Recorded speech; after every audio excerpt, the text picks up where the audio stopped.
Good evening dear aspirants. Anantha IAS അക്കാഡമിയുടെ daily news analysis സെഷനിലേക്ക് എല്ലാവരെയും സ്വാഗതം ചെയ്യുകയാണ്. നമുക്ക് സമയം കളയാതെ നമ്മൾ ഡെയിലി ചെയ്തു വരുന്ന ക്വസ്റ്റ്യൻസ് സീരീസിലേക്ക് പോകാം. ക്വസ്റ്റ്യൻ സീരീസ് ഇന്നും ഒരു ബേസിക് കൺസെപ്റ്റുമായി ബന്ധപ്പെട്ടിട്ടുള്ള ഒരു ചോദ്യമാണ് ഞാൻ ചൂസ് ചെയ്തിരിക്കുന്നത്. It is related two triple planetary crisis. So in the context of the environment, the term triple planetary crisis, sometimes seen in news, refers to which one of the following? Option A, biodiversity loss, social disintegration, and economic loss due to pollution. Option B, crisis of climate change, nature, and pollution. Pollution growth, population growth, biodiversity loss, water pollution, climate change, land degradation, and damage caused by persistent organic pollutants. So 4 ഓപ്ഷനുകളാണ് തന്നിട്ടുള്ളത്. ഇതിൽ നമുക്ക് ചെയ്യാനായിട്ടുള്ള ഒരൊറ്റ കാര്യമുള്ളൂ. ഇത് application based questions ഒന്നുമല്ല, നമുക്ക് basic ആയിട്ട് അറിയാൻ പറ്റുന്നുണ്ടോ ഇല്ലയോ എന്നുള്ളതാണ്. Triple planetary crisis. ഇത് മുന്നേ നമ്മൾ ഒരു ദിവസം നമ്മളുടെ കറണ്ട് അഫയേഴ്സിൽ ഡിസ്കസ് ചെയ്തിട്ടുണ്ടായിരുന്നു. എൻവിറോൺമെന്റിന്റെ ഒരു ഓപ്പൺ എഡിറ്റോറിയൽ വന്നു കഴിഞ്ഞപ്പോൾ ഈ ഒരു ട്രിപ്പിൾ പ്ലാനറ്ററി ക്രൈസിസ് നമ്മൾ ഡിസ്കസ് ഒന്ന് പറഞ്ഞു പോയിട്ടുണ്ടായിരുന്നു നമ്മളുടെ കറണ്ട് അഫയേഴ്സിൽ. സോ ട്രിപ്പിൾ പ്ലാനറ്ററി ക്രൈസിസ് എന്താണെന്ന് നിങ്ങൾക്ക് അറിയാമെങ്കിൽ നിങ്ങൾക്ക് കൃത്യമായിട്ട് ഈ ഒരു ക്വസ്റ്റിന് ആൻസർ ചെയ്യാനായിട്ട് സാധിക്കും.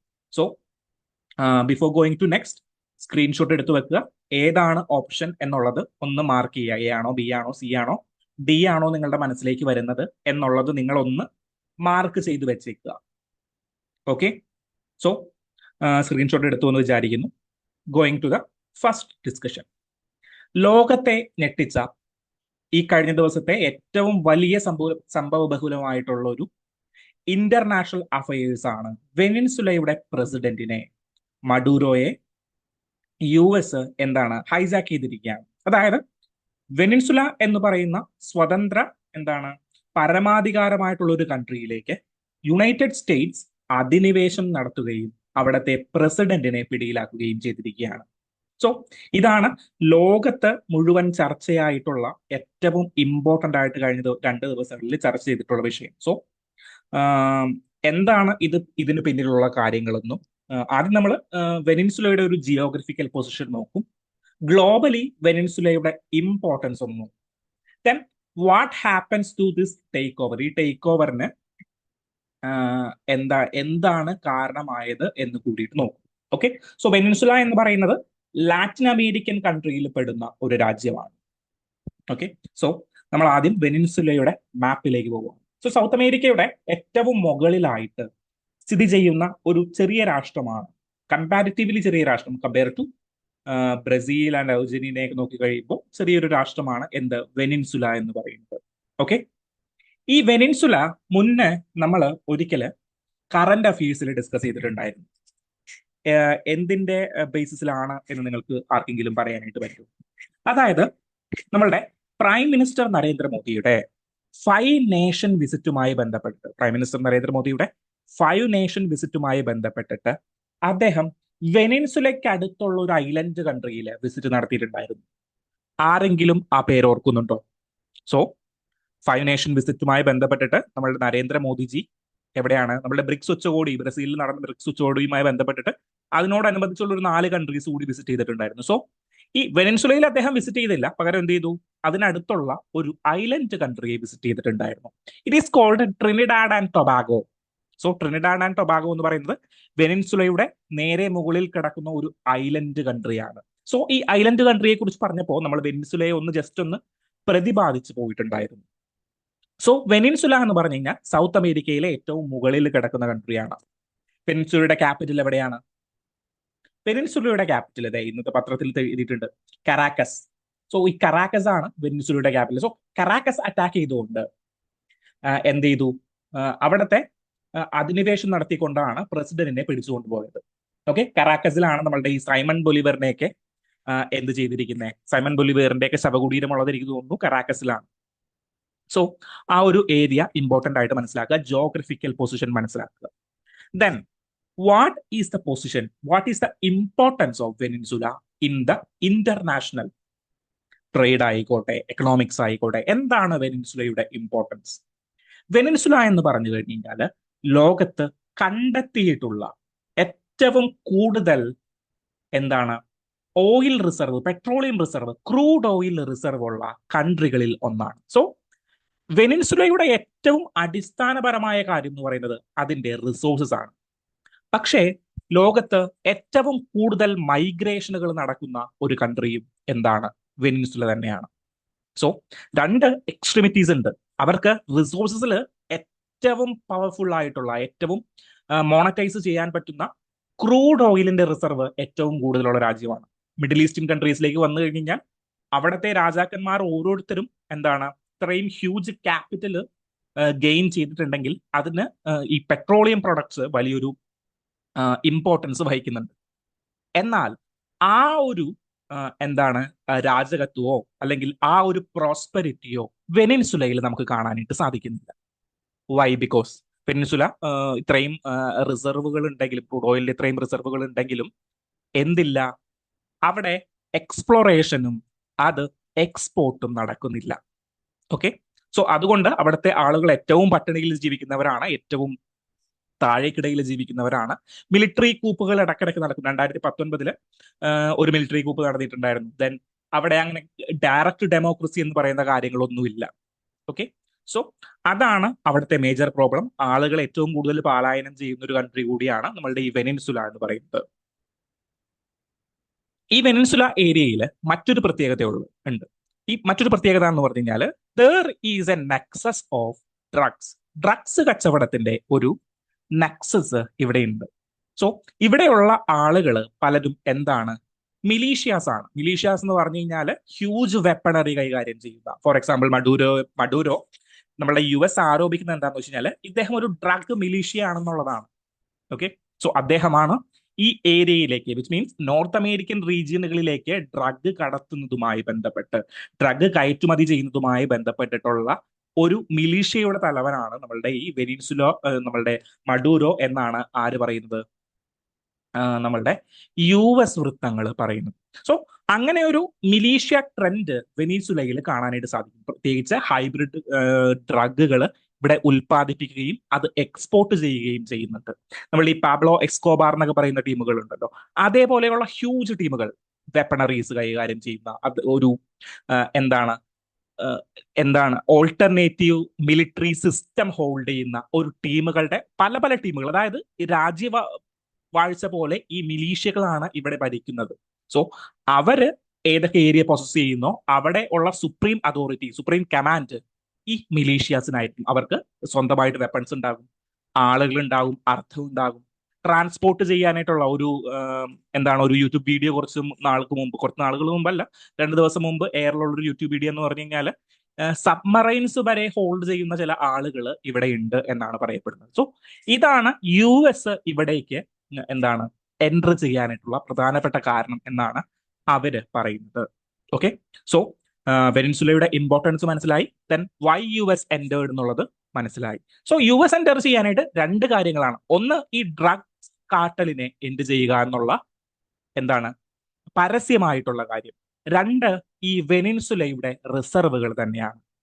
സോ അമേരിക്കയിലേക്ക് ഏറ്റവും അടുത്ത് കിടക്കുന്ന ഒരു കൺട്രിയാണ്, നോർത്ത് അമേരിക്കയിലേക്ക് ഏറ്റവും അടുത്ത് കിടക്കുന്ന ഒരു കൺട്രിയാണ് വെനിൻസുല എന്ന് പറയുന്നത്. സോ അവിടെ അത്രയും വലിയൊരു റിസർവ് ഉള്ളപ്പോൾ അമേരിക്ക അതിനെ വിട്ടുകളയേണ്ട കാര്യമുണ്ടോ? ഇല്ല. സോ അതുകൊണ്ട് കൂടിയാണ് അമേരിക്ക വെനിൻസുലയെ അറ്റാക്ക് ചെയ്യുന്നത്. വെനിൻസുല അറ്റാക്ക് ചെയ്യുന്നത് ഏറ്റവും ആദ്യത്തെ സംഭവമോ അല്ലെങ്കിൽ ഏറ്റവും അത്ഭുതപ്പെടുത്തുന്ന സംഭവമോ ഒന്നുമല്ല. അതായത് 2019 നമ്മളുടെ മഡൂരോ 2ാമത്തെ ടേം അധികാരത്തിലേക്ക് വരികയാണ്, 2019-18 കാലഘട്ടങ്ങളിൽ. സോ മറ്റൊരു പ്രധാനമന്ത്രിയെ, ഒരു പപ്പറ്റ് മിനിസ്റ്ററിനെ, പ്രസിഡന്റിനെ ആര് അപ്പോയിന്റ്മെന്റ് ചെയ്തു? US സഹായത്തോടു കൂടിയിട്ട് അപ്പോയിന്റ്മെന്റ് ചെയ്യുന്ന ഒരു സ്ഥിതി അവിടെ ഉണ്ടായിരുന്നു. എന്നിട്ട് US ഈ മഡൂരോയ്ക്ക് പകരം മറ്റേ പ്രസിഡന്റിനെ അംഗീകരിക്കുകയും യൂറോപ്യൻ നേഷനുകളിൽ പലതും ഈ പ്രസിഡന്റിനെ അംഗീകരിക്കുകയും ചെയ്തു. ഒന്നില്ലെങ്കിൽ നിങ്ങൾ നല്ല ഇലക്ഷൻസുകൾ നടത്തണം, അല്ലെങ്കിൽ ഞങ്ങൾ പറയുന്ന പ്രസിഡന്റിനെ എന്ത് ചെയ്യണം? പ്രസിഡന്റിനെ അംഗീകരിക്കണം എന്ന് US 2018-19 കാലഘട്ടങ്ങളിൽ പറയുന്നുണ്ടായിരുന്നു. സോ ചരിത്രപരമായിട്ട് തന്നെ അല്ലെങ്കിൽ ഹിസ്റ്റോറിക്കലി തന്നെ US ഈ ഒരു അപ്പർ ഹാൻഡ് വെനിൻസുലയിൽ ഹോൾഡ് ചെയ്യാനായിട്ട് ആഗ്രഹിക്കുന്നുണ്ട്. അതിന്റെ ഒരു എക്സ്റ്റൻഷൻ മാത്രമാണ് ഇവിടെ കണ്ടത്.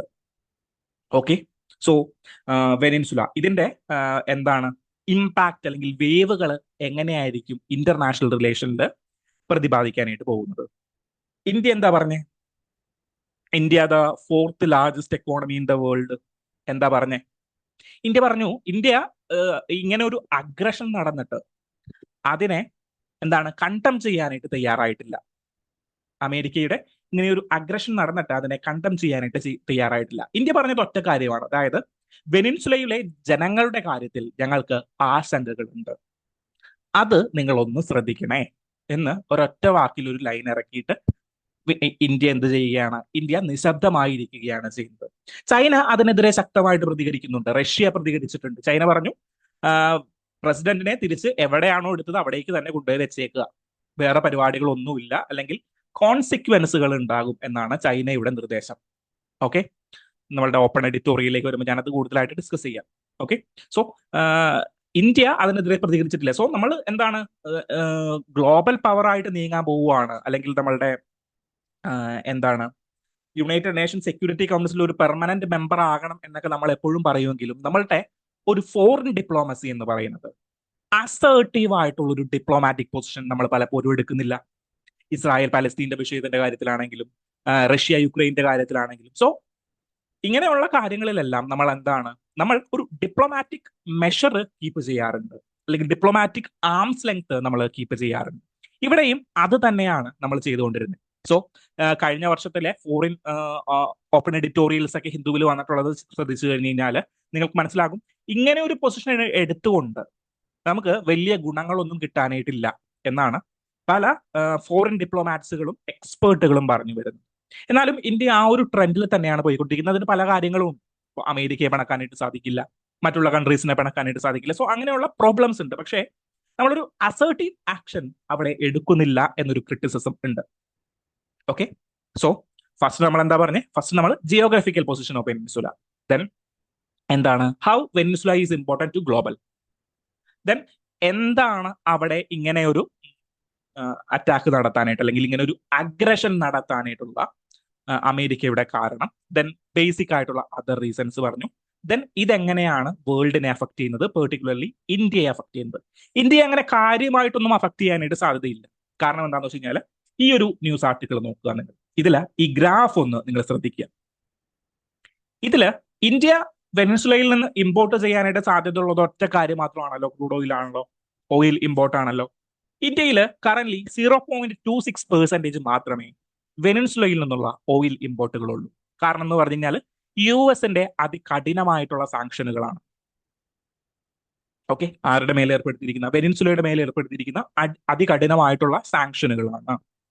അപ്പോ 2014-15 കാലഘട്ടങ്ങളിൽ 11%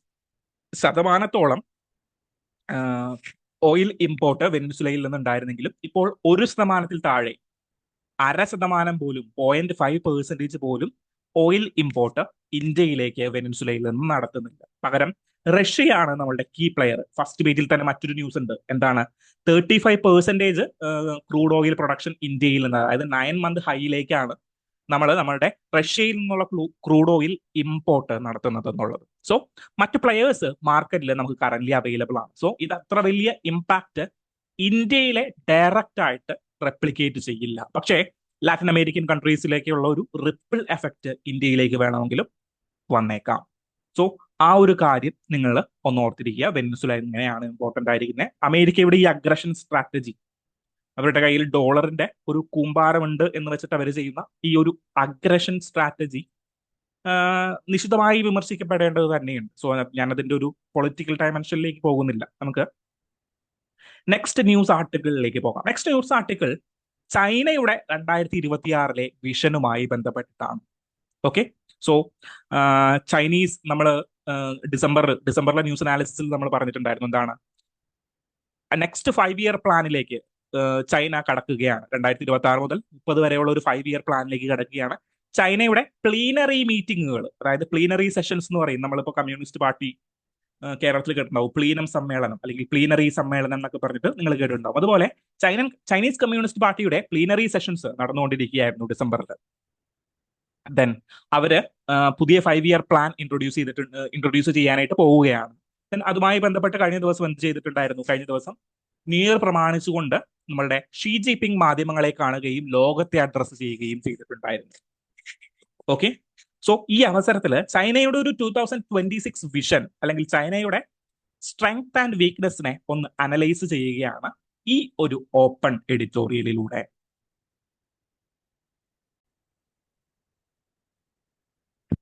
സോ ഈ ഒരു ഡിസ്കഷന്റെ, ഈ ഒരു എഡിറ്റോറിയലിന്റെ, ഓപ്പൺ എഡിറ്റോറിയലിന്റെ ആകെ തുക എന്ന് പറയുന്നത് ഞാൻ ഈ എഡിറ്റോറിയലിൽ നിന്ന് തന്നെ എടുത്തിട്ടുള്ള ഈ ഒരു ക്വാർട്ടിലേക്ക് ലിമിറ്റ് ചെയ്യാനായിട്ട് ആഗ്രഹിക്കുകയാണ്. China today is A system that is simultaneously anxious at home and assertive abroad. So China, ഇന്നത്തെ ചൈന എന്ന് പറയുന്നത് സൈമിൾട്ടേനിയസ്ലി ആങ്ഷ്യസ് അറ്റ് ഹോം, അവരുടെ ഡൊമസ്റ്റിക് ആയിട്ടുള്ള കാര്യങ്ങളിൽ ചെറിയ ആങ്ഷ്യസസ് നിലനിൽക്കുന്നുണ്ട്, ചില എന്താണ് കല്ലുകടികൾ നിലനിൽക്കുന്നുണ്ട്.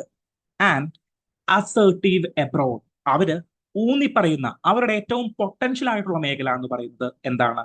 എബ്രോഡ് ആണ്. ഇറ്റ് മീൻസ് എക്സ്പോർട്ട് ആണ്. അതെങ്ങനെയാണെന്ന് നമുക്ക് നോക്കാം. സോ ഇതിൽ നിന്ന്, ഈ ഒരു ഒറ്റ ക്വാർട്ടിൽ നിന്ന് ഈ ഒരു ടോട്ടൽ എഡിറ്റോറിയലിനെ നമുക്ക് സമ്മറൈസ് ചെയ്യാനായിട്ട് പറ്റും. സോ ചൈന ഇപ്പോൾ നമ്മൾ എന്താണ് വലിയ എക്സ്പോർട്ടിംഗ് കൺട്രി എന്ന് പറഞ്ഞു കഴിഞ്ഞാലും ചൈനയുടെ ഇന്റേണൽ ആയിട്ട് ചില പ്രശ്നങ്ങൾ നിലനിൽക്കുന്നുണ്ട്. എന്നാൽ എക്സ്റ്റേണലി, പെർട്ടിക്കുലർലി എക്സ്പോർട്ടിന്റെ കാര്യത്തിൽ അവര് ഹ്യൂജ് അസേർട്ടീവ് ആണ്, അല്ലെങ്കിൽ വലിയ ഇമ്പാക്റ്റുകൾ, വലിയ പ്രോഫിറ്റുകൾ അവര് ഉണ്ടാക്കുന്നുണ്ട്. ഓക്കെ, സോ ചൈനയുടെ 2026 തുടക്കം നോക്കിക്കഴിഞ്ഞു കഴിഞ്ഞാൽ, അല്ലെങ്കിൽ 2025 നമ്മളൊന്ന് അനലൈസ് ചെയ്ത് കഴിഞ്ഞു കഴിഞ്ഞാൽ, ഡൊമസ്റ്റിക് ട്രേഡ് അല്ലെങ്കിൽ ഡൊമസ്റ്റിക് മാർക്കറ്റുകൾ തകരുന്നതായിട്ട് നമുക്ക് കാണാനായിട്ട് സാധിക്കും. Okay, there is an economic slow down. Around 5% ആണ് നമ്മളുടെ ചൈനയുടെ GDP എന്ന് പറഞ്ഞു കഴിഞ്ഞാൽ. ഓക്കെ, GDP ഗ്രോത്ത് എന്ന് പറഞ്ഞു കഴിഞ്ഞാൽ. ഓക്കെ, സോ 5% എന്ന് പറഞ്ഞു കഴിഞ്ഞാൽ ചൈന എന്ന് പറയുന്ന ഒരു എക്കോണമിയെ സംബന്ധിച്ചിടത്തോളം പാസ്റ്റ് എന്താണ് ട്രെൻഡുകൾ അനലൈസ് ചെയ്ത് കഴിഞ്ഞാൽ അത് അത്ര നല്ല ഒരു റേറ്റ് അല്ല 5% എന്ന് പറഞ്ഞു കഴിഞ്ഞാൽ. ഓക്കെ, സോ ചൈനയുടെ എക്കോണമി സ്ലോ ഡൗൺ ചെയ്യുകയാണ്. ദെൻ മറ്റൊരു പ്രോബ്ലം എന്താണെന്ന് വെച്ച് കഴിഞ്ഞാൽ എന്താണ് പെർസിസ്റ്റന്റ് ഡീഫ്ലേഷൻ. എന്താണ് ഡീഫ്ലേഷൻ എന്ന് പറഞ്ഞു കഴിഞ്ഞാൽ? സോ ഇൻഫ്ലേഷൻ, പിന്നെ എന്താണ് ഡീഫ്ലേഷൻ, പിന്നെ പ്രൈസ് റെഡ്യൂസ് ചെയ്യുന്നു, ഡിസ് ഇൻഫ്ലേഷൻ എന്നിങ്ങനെ 3 ട്രെൻഡുകൾ നമ്മളുടെ എക്കണോമിക്സിൽ പഠിച്ചിട്ടുണ്ട്. സോ ഡീഫ്ലേഷൻ എന്ന് പറഞ്ഞു കഴിഞ്ഞാൽ ഇന്ന് 1 രൂപയായിരുന്ന എന്താണ് പ്രൊഡക്ഷൻ റേറ്റ്, അല്ലെങ്കിൽ ഫോർ എക്സാമ്പിൾ ഇന്ന് 1 രൂപയായിരുന്ന ഒരു ബുക്കിന്റെ റേറ്റ് അല്ലെങ്കിൽ ഒരു ബിസ്ക്കറ്റിന്റെ റേറ്റ് നാളെ 9 രൂപയായിട്ട് കുറയാണ്. സോ താഴേക്ക് പോകുന്ന വളർച്ചാ നിരക്കാണ്. ഓക്കെ, സോ ഇൻഫ്ലേഷന്റെ നേരെ ഓപ്പോസിറ്റ്. സോ ഡീഫ്ലേഷൻ സംഭവിച്ചു കഴിഞ്ഞു കഴിഞ്ഞാൽ, ഓക്കെ, ഡീഫ്ലേഷൻ സംഭവിച്ചു കഴിഞ്ഞു കഴിഞ്ഞാൽ will it be positive to the manufacturers? മാനുഫാക്ചറേഴ്സിന് അത് പോസിറ്റീവ് ആണോ? അല്ല, മാനുഫാക്ചറേഴ്സിന് അത് പോസിറ്റീവ് അല്ല. കാരണം എന്താണ്? അവരുടെ പ്രൈസ്, ജനറൽ പ്രൈസ് ലെവല് താഴേക്ക് പോകുന്ന ഒരു സിറ്റുവേഷൻ ഉണ്ടാവുകയാണ്. ഓക്കെ, സോ അവരുടെ ജനറൽ പ്രൈസ് ലെവല് താഴേക്ക് പോകുന്ന ഒരു സിറ്റുവേഷൻ ഉണ്ടാകുകയാണ്. So they will not produce more. ആ ഒരു പ്രോബ്ലം എവിടെ നിലനിൽക്കുന്നുണ്ട്? ഡൊമസ്റ്റിക് മാർക്കറ്റുകളിൽ എവിടെ നിലനിൽക്കുന്നു? ചൈനയിൽ നിലനിൽക്കുന്നുണ്ട്. ദെൻ റിയൽ എസ്റ്റേറ്റ് സെക്ടറിന്റെ ഹ്യൂജ് കൊളാപ്സ് ചൈനയിൽ നിലനിൽക്കുന്നുണ്ട്. സോ എന്താണ് ഗ്രോത്ത് ട്രെൻഡ് അസാധാരണമായിട്ട് കുറവാണ്. അറൌണ്ട് 5% മാത്രമാണ് GDPയുടെ വളർച്ചാ നിരക്ക് കാണിച്ചിരിക്കുന്നത്. അത് ചൈനയെ സംബന്ധിച്ചിടത്തോളം, ചൈന പോലെയുള്ള ഒരു ലാർജ് എക്കോണമിക്ക് അത്ര വലിയ നിരക്കൊന്നും അല്ല. അതൊരു പ്രോബ്ലമാണ്. രണ്ടാമത്തെ പ്രോബ്ലം എന്ന് പറഞ്ഞു കഴിഞ്ഞാൽ ഡൊമസ്റ്റിക് മാർക്കറ്റുകളിൽ, അതായത് ഫോർ എക്സാമ്പിൾ അരി, ഭക്ഷണ സാധനങ്ങൾ, ഫുഡ് ഡിസ്ഇൻഫ്ലേഷൻ സംഭവിക്കുകയാണ്, അല്ലെങ്കിൽ ഡീഫ്ലേഷൻ സംഭവിക്കുകയാണ്. ദെൻ മാനുഫാക്ചറിങ് പ്രൊഡക്റ്റുകൾ, ഫോർ എക്സാമ്പിൾ സോപ്പ്, ചീപ്പ്, കണ്ണാടി, അങ്ങനെയുള്ള നിത്യ ഉപയോഗ സാധനങ്ങളുടെ എന്താണ് ഇൻഫ്ലേഷൻ, പ്രൈസ് ലെവല് ഡീഫ്ലേറ്റ് ചെയ്തുകൊണ്ടിരിക്കുകയാണ്. So manufacturers are not happy to produce. ഞങ്ങൾ പ്രൊഡ്യൂസ് ചെയ്യാനായിട്ട് വലിയ ഹാപ്പി ഒന്നുമില്ല, അങ്ങനെ പ്രൊഡ്യൂസ് ചെയ്യണമല്ലോ എന്ന് വിചാരിച്ചുകൊണ്ട് അങ്ങോട്ട് പ്രൊഡ്യൂസ് ചെയ്ത് പോകുന്നു. ദെൻ റിയൽ എസ്റ്റേറ്റ് സെക്ടർ, വീട് വാങ്ങിക്കണമെങ്കിലും അല്ലെങ്കിൽ ഒരു സ്ഥലം വാങ്ങിക്കണമെങ്കിലും ഉള്ള ഹ്യൂജ് പ്രൈസ്, അത് മറ്റൊരു പ്രോബ്ലമാണ്. ഈ 3 ഡൊമസ്റ്റിക് പ്രോബ്ലംസിനെയും ചൈന എങ്ങനെയാണ് ടാക്കിൾ ചെയ്യുന്നത്? ദെൻ അതർ പ്രോബ്ലംസ് ഉണ്ട്. ഇപ്പോൾ ലോക്കൽ ഗവൺമെന്റിന്റെ ഡെപ്റ്റ് ഉണ്ട്, എന്താണ് പബ്ലിക് ഡെപ്റ്റ് ഒരുപാട് ഇൻക്രീസ് ചെയ്യുന്നുണ്ട്, പ്രൊഡക്ടിവിറ്റിയും പ്രോഫിറ്റും കുറഞ്ഞു കുറഞ്ഞു വരികയാണ്. ഇങ്ങനെയുള്ള ഡിഫറെന്റ് പ്രോബ്ലംസ് ഉണ്ട്. പക്ഷെ പ്രധാനപ്പെട്ട 3 പ്രോബ്ലംസ് ഓർക്കുക. ഒന്ന്, എക്കോണമിയുടെ എന്താണ് സ്ലഗിഷ് റേറ്റിൽ പോകുന്നത്. ദെൻ ഡീഫ്ലേഷൻ സംഭവിക്കുന്നു. റിയൽ എസ്റ്റേറ്റ് ഹൈ എമൗണ്ടിലാണ് അവിടെയുള്ള റിയൽ എസ്റ്റേറ്റ് സെക്ടറിന്റെ ഒരു പ്രൈസ് എന്ന് പറയുന്നത്. സോ ഇതിനെ 3നെയും ടാക്കിൾ ചെയ്യുന്നത് എന്താണ്? External dominance, which means export കൊണ്ട് മാത്രമാണ് ഇതിനെയെല്ലാം പിടിച്ചു നിർത്തുന്നത്. വിച്ച് മീൻസ് ഇവരുടെ കയ്യിൽ ഒരുപാട് റിസോഴ്സസുകൾ ഉണ്ട്. Okay, for example semi conductors ഉണ്ട്, ദെൻ ഹ്യൂജ് പ്രൊഡക്ഷൻ മാനുഫാക്ചറിങ് ഫാക്ടറീസുകൾ ഉണ്ട്, ദെൻ എന്താണ് റയർ എർത്ത് എലമെന്റുകൾ ഉണ്ട്. ഈ സാധനങ്ങളെല്ലാം എക്സ്റ്റെൻസീവ്ലി പ്രൊഡ്യൂസ് ചെയ്യുക, എക്സ്പോർട്ട് ചെയ്യുക. സോ കഴിഞ്ഞ വർഷം 2025 ചൈനയുടെ എക്സ്പോർട്ട് സർപ്ലസ് എന്ന് പറയുന്നത് $1 trillion ആണ്. സോ എന്താണ് ഇന്ത്യ പലപ്പോഴും ഡ്രീം ചെയ്യുന്ന എന്താണ് നമ്മളുടെ മുന്നത്തെ ഫിനാൻസ് സെക്രട്ടറിയുടെ ബുക്കിന്റെ പേര് തന്നെ $5 trillion ഡ്രീം എന്നുള്ളതാണ്. ഓക്കെ, സോ ചൈന അവരുടെ എക്സ്പോർട്ടിൽ നിന്ന് മാത്രം ക്രിയേറ്റ് ചെയ്യുന്നത് എക്സ്പോർട്ട് സർപ്ലസ് എന്ന് പറയുന്നത്, സോ അധിക വരുമാനം എന്ന് പറയുന്നത് അല്ലെങ്കിൽ മിച്ചം എന്ന് പറയുന്നത് എത്രയാണ്? $1 trillion ആണ്. സോ ഇവിടെയുള്ള ഡൊമസ്റ്റിക് ഡിമാൻഡ് അല്ലെങ്കിൽ ഡീഫ്ലേഷൻ അല്ലെങ്കിൽ റിയൽ എസ്റ്റേറ്റ് പ്രോബ്ലംസ് ഇതിനെല്ലാം ടാക്കിൾ ചെയ്യുന്നത് എന്തുകൊണ്ടാണ്? എക്സ്പോർട്ട് സെക്ടർ കൊണ്ടാണ്. അതിന് ഒരു പ്രശ്നമുണ്ട്. എന്താണ്? ഫോർ എക്സാമ്പിൾ, രാജ്യത്തിലെ സാധാരണ ജനങ്ങൾക്ക് അരിയും പഞ്ചസാരയുമാണ് ആവശ്യം. ഓക്കെ, രാജ്യത്തെ സാധാരണ ജനങ്ങൾക്ക് അരിയും പഞ്ചസാരയുമാണ് ആവശ്യം. ഗവൺമെന്റ് അരിയും പഞ്ചസാരയും ഉൽപ്പാദിപ്പിക്കാനായിട്ടുള്ള ഫാക്ടറികൾ തുടങ്ങുമോ? അതോ സെമി കണ്ടക്ടേഴ്സ് ഉൽപ്പാദിപ്പിച്ചുകൊണ്ട് അതിന്റെ ട്രേഡ് സർപ്ലസ് ഉള്ള ക്യാഷ് സാധാരണ ജനങ്ങൾക്ക് കൊടുക്കുമോ? എന്തായിരിക്കും ഒരു ഗവൺമെന്റ്, ഒരു ഡെമോക്രാറ്റിക് ഗവൺമെന്റ് ചെയ്യാനായിട്ട് ഉദ്ദേശിക്കുന്നത്? സോ ഒരു ഗവൺമെന്റിന് അരിയും പഞ്ചസാരയുമാണ് ആവശ്യം, അല്ലെങ്കിൽ ജനങ്ങൾക്ക് അരിയും പഞ്ചസാരയുമാണ് ആവശ്യം. ഓക്കെ, പക്ഷേ അവിടെ ഡീഫ്ലേഷൻ കാരണം എന്ത് പറ്റുന്നില്ല? മാനുഫാക്ചേഴ്സ് അരിയും പഞ്ചസാരയും പ്രൊഡ്യൂസ് ചെയ്യുന്നില്ല. ഗവൺമെന്റ് എന്ത് ചെയ്യുന്നു? ഗവൺമെന്റ് സെമി കണ്ടക്ടേഴ്സ് പ്രൊഡ്യൂസ് ചെയ്തിട്ട് ഹ്യൂജ് ലാഭം ഉണ്ടാക്കുന്നുണ്ട്. Is it A good thing? Is it A good thing? നമ്മൾ നോക്കിക്കഴിഞ്ഞാൽ ഈ സെമി കണ്ടക്ടേഴ്സിന്റെ ലാഭം കൊണ്ട് നമുക്ക് സാധാരണ ജനങ്ങളിലേക്ക് വീണ്ടും പൈസ എത്തിക്കാം. സോ എന്താണ്, ഈ പൈസ കൊണ്ട് അവർക്ക് വേണമെങ്കിൽ ഹ്യൂജ് റേറ്റിൽ അരിയും പഞ്ചസാരയും വാങ്ങിക്കാം. പക്ഷേ അതൊരു ഗവൺമെന്റിന്റെ പ്രയോറിറ്റിയിൽ പെടേണ്ട കാര്യമാണ്. സോ ഡിബേറ്റുകൾ നിലനിൽക്കുന്ന കാര്യമാണ്. അരിയും പഞ്ചസാരയും വേണോ അല്ലെങ്കിൽ സെമി കണ്ടക്ടേഴ്സ് ഇറക്കണമോ എന്നുള്ളത് ഡിബേറ്റുകൾ നിലനിൽക്കുന്ന കാര്യമാണ്. സോ ഈ നമ്മുടെ ചൈനയുടെ, അമേരിക്കയുടെ അല്ല, ചൈനയുടെ ഒരു ട്രെൻഡ് എന്ന് പറഞ്ഞു കഴിഞ്ഞാൽ അവര് എക്സ്പോർട്ട് സ്പെസിഫിക് ആയിട്ട്, സ്റ്റേറ്റ് ലെഡ് എക്സ്പോർട്ട് സ്പെസിഫിക് ആയിട്ടാണ് അവര് അവരുടെ കാര്യങ്ങൾ ഫോക്കസ് ചെയ്യുന്നത്. ഓക്കെ ആണോ? ചൈനയുടെ 2025 ഒരു സ്ട്രക്ചർ എങ്ങനെയാണ്, അല്ലെങ്കിൽ 2026 കടക്കുമ്പോൾ അവരുടെ എക്കോണമിക് പൊസിഷൻ എങ്ങനെയാണ്, അല്ലെങ്കിൽ ക്രൈസിസ് എന്താണ്, ദെൻ അഡ്വാൻറ്റേജുകൾ എന്താണ്, മെറിറ്റുകൾ എന്താണ്, ഡിമെറിറ്റുകൾ എന്താണെന്ന് മനസ്സിലായോ? ഓക്കെ, സോ ഇന്ത്യയിലേക്ക് വന്നു കഴിഞ്ഞാൽ ഇന്ത്യയിൽ എന്താണ് ട്രേഡിന്റെ സ്ഥിതി എന്ന് പറഞ്ഞു കഴിഞ്ഞാൽ, ഇന്ത്യയിൽ ഹ്യൂജ് ട്രേഡ് ഡെഫിസിറ്റ് ആണ് ഇന്ത്യയിലുള്ളത്. കാരണം ചൈനയെ പോലെയുള്ളൊരു എക്സ്പോർട്ടിംഗ് കൺട്രി അല്ല ഇന്ത്യ. ഒരുപാട് കാര്യങ്ങൾ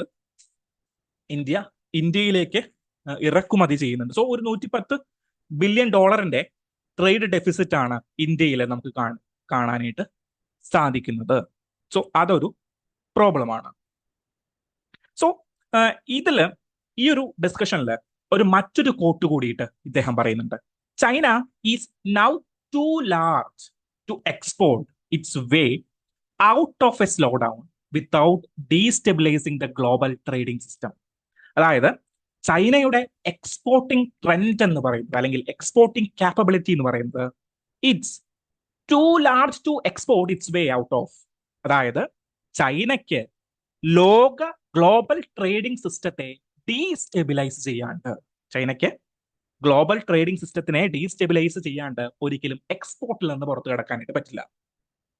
മനസ്സിലായോ? സോ ഈ എക്കണോമിക്സിൽ ഒരു കൺസെപ്റ്റ് ഉണ്ട്, economies of scale and diseconomies of scale. അതായത് ലാർജ്ലി പ്രൊഡ്യൂസ് ചെയ്യുമ്പോൾ, ഫോർ എക്സാമ്പിൾ, നിങ്ങൾ വീട്ടിൽ ഒരു 10 സോപ്പ് ഉണ്ടാക്കുന്ന ഒരു കമ്പനിയും 1000 സോപ്പ് ഉണ്ടാക്കുന്ന ഒരു മാനുഫാക്ചറിങ് യൂണിറ്റും തമ്മിൽ ഒരു വ്യത്യാസമുണ്ട്.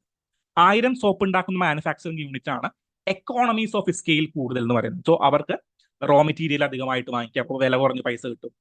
ദെൻ ലേബേഴ്സിനെ മൊത്തമായിട്ട് വിലക്കെടുക്കാം, സോ അപ്പോഴും ലേബേഴ്സിന് ചിലപ്പോൾ കുറച്ച് പൈസ കൊടുത്താൽ മതിയാവും. ദെൻ ഇലക്ട്രിസിറ്റിക്ക് സബ്സിഡി കിട്ടും. ദെൻ എന്താണ്, മാർക്കറ്റിങ്ങിന് അവർക്ക് കൃത്യമായിട്ടൊരു ചാനൽ ഉണ്ടാവും. സോ അതുവഴി കൂടുതൽ പ്രൊഡക്ട്സുകൾ വിറ്റെടുക്കാനായിട്ട് സാധിക്കും. സോ ഇങ്ങനെയുള്ളതിനെയാണ് എക്കോണമീസ് ഓഫ് സ്കെയിൽ എന്ന് പറയുന്നത്. സോ ചെറിയ ചെറിയ ചെറിയ എന്താണ് മാനുഫാക്ചറിങ് യൂണിറ്റുകൾക്ക് ഡിസ് എക്കോണമീസ് ഓഫ് സ്കെയിൽ ആയിരിക്കും കൂടുതലായിട്ട് ഉണ്ടാവുക. ഓക്കെ, സോ അതുപോലെ ഈ ചൈനയുടെ എക്സ്പോർട്ട് ഈസ് ടു ലാർജ്. മനസ്സിലായോ? $1 ട്രില്യൺ എന്താണ് എക്സ്പോർട്ട് സർപ്ലസ് തന്നെ ചൈനയ്ക്ക് ഉണ്ട്. അതുകൊണ്ട് എന്താണ് ഇവർക്ക് ഇങ്ങനെയുള്ള ഇന്റേണൽ പ്രോബ്ലംസ് വന്നു കഴിഞ്ഞാലും, അതായത് വീക്ക് ഡൊമസ്റ്റിക് ഡിമാൻഡ് വന്നു, അല്ലെങ്കിൽ ഡീഫ്ലേഷൻ വന്നു, എന്താണ് GDP ലെസ് ആയിട്ട് ഗ്രോത്ത് ചെയ്യുന്നു. സോ അരിയും പഞ്ചസാരയും ഉൽപ്പാദിപ്പിക്കാനായിട്ട് അവർ പ്രൊമിനന്റ്ലി നിന്ന് കഴിഞ്ഞാലും അത് ഗ്ലോബൽ എക്സ്പോർട്ടിനെ അല്ലെങ്കിൽ ഗ്ലോബൽ ട്രേഡിംഗ് സിസ്റ്റത്തെ ഡീസ്റ്റെബിലൈസ് ചെയ്യും. So China is a key player. അതാ പറയുന്നത്, China is a key player നമ്മളുടെ ഗ്ലോബൽ ട്രേഡിംഗ് സിസ്റ്റത്തിൽ. ചൈന നാളെ എക്സ്പോർട്ട് ചെയ്യുന്നില്ല എന്ന് പറഞ്ഞു കഴിഞ്ഞാൽ ലോകത്തെ പല രാജ്യങ്ങളും അവരുടെ ആപ്പീസ് മടക്കി കൂട്ടേണ്ടി വരും. ഓക്കെ, സോ ചൈന നാളെ എക്സ്പോർട്ട് ചെയ്യുന്നില്ല എന്ന് പറഞ്ഞു കഴിഞ്ഞാൽ, എക്സാമ്പിൾ ഉണ്ട്, നമ്മളുടെ COVID-19 വന്നു കഴിഞ്ഞപ്പോൾ ഉടനെ നമ്മളുടെ മൊബൈൽ ഫോണുകളുടെയും ലാപ്ടോപ്പുകളുടെയും പ്രൈസ് സർജ് ചെയ്തതായിട്ട് നിങ്ങൾക്ക് കാണാനായിട്ട് സാധിക്കും. കാരണം എന്താ? സെമി കണ്ടക്ടേഴ്സിന്റെ എക്സ്പോർട്ട് അവിടെ നടന്നില്ല. ആപ്പിൾ പ്രൊഡക്ഷൻ നിർത്താനായിട്ട് പോയി, സാംസങ് പ്രൊഡക്ഷൻ നിർത്താനായിട്ട് പോയി. സാംസങ് പെർട്ടിക്കുലർലി നിർത്താൻ പോയോന്ന് അറിയില്ല, പക്ഷെ ഒരു ക്രൈസിസ് അവിടെ നിലനിൽക്കുന്നുണ്ടായിരുന്നു. ദെൻ അതിനെ അത് ടാക്കിൾ ചെയ്തെടുത്തു. സോ അതാണ് പറയുന്നത്, China is too large to export its way. Okay, so ചൈനയുടെ എക്സ്പോർട്ട് എന്ന് പറഞ്ഞു കഴിഞ്ഞാൽ അവർക്ക് എന്താണ് ഹ്യൂജ് പ്രോഫിറ്റബിൾ ആയിട്ടുള്ള ബിസിനസ് ആണ്. അവർക്ക് it's A large large income generating thing. So ഈ അവസരത്തിൽ ബേസിക് ആയിട്ടുള്ള കാര്യങ്ങൾ മനസ്സിലായല്ലോ. ഈ അവസരത്തിൽ ചൈനയുടെ ഒരു എക്സ്റ്റേണൽ പോളിസി എന്താണ്?